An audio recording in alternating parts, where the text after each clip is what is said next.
ফুরিয়া তার পিঠে তেল যায় শীতের বাবরি দেখিতেছে তার পায় ঘোমটা ফুরিয়া তার পিঠে তেল যায় শীতের বাবরি দেখিতেছে তার পায় মৃত্যুর ভক্তে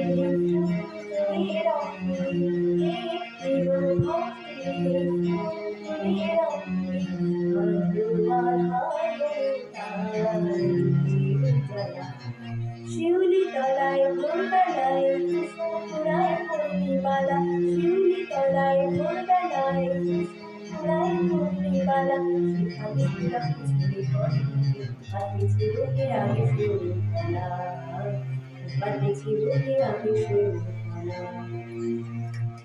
দারুণ দারুণ খুব সুন্দর গান হয়েছে বৌদি।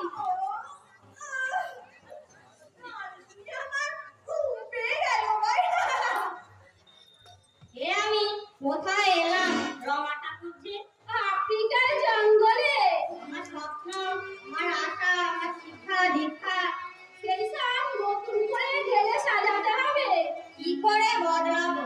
আমি যে পরিবেশে মানুষ হয়েছি সেই সব ভুলে যেতে হবে বৌদি, নইলে এরা তোমার জীবন দুর্বিষহ করে তুলবে। তোমার শিক্ষা এদের সঙ্গে মিলবে না। প্রতিবাদ করতে গেলে সংঘাত অনিবার্য। একটু আগেই বললাম না এদের প্রচুর টাকা আছে, আর টাকা থাকলে যে অভিজাত হয় না এটা এরা বোঝে না। তাহলে এসো তোমায় আরো কিছু জ্ঞান দেব।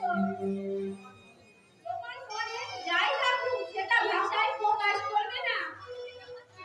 তাহলে তো অভিনয় করতে হয়। একটা কথা বলি বৌদি, তুমি রাগ করো না। তুমি এখনো ছেলে মানুষ। প্রত্যেকটা বিবাহিত মেয়ে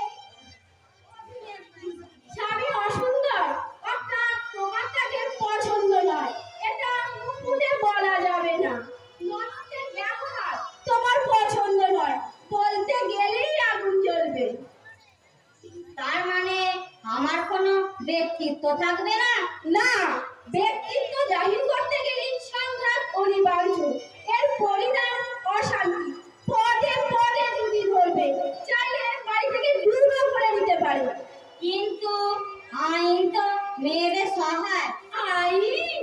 জীবন সম্বন্ধে সত্যিই তুমি অনভিজ্ঞ বৌদি। আইন কি পারবে জীবনের শান্তি ফিরিয়ে দিতে? পারবে না, পারে না। এসো তোমায় আরো কিছু জ্ঞান দেব, তোমার উপকার হবে। চলো ভাই, সত্যি আমি এই পরিবেশে দিশেহারা হয়ে পড়েছি, জানি না কি আমার পরিণতি।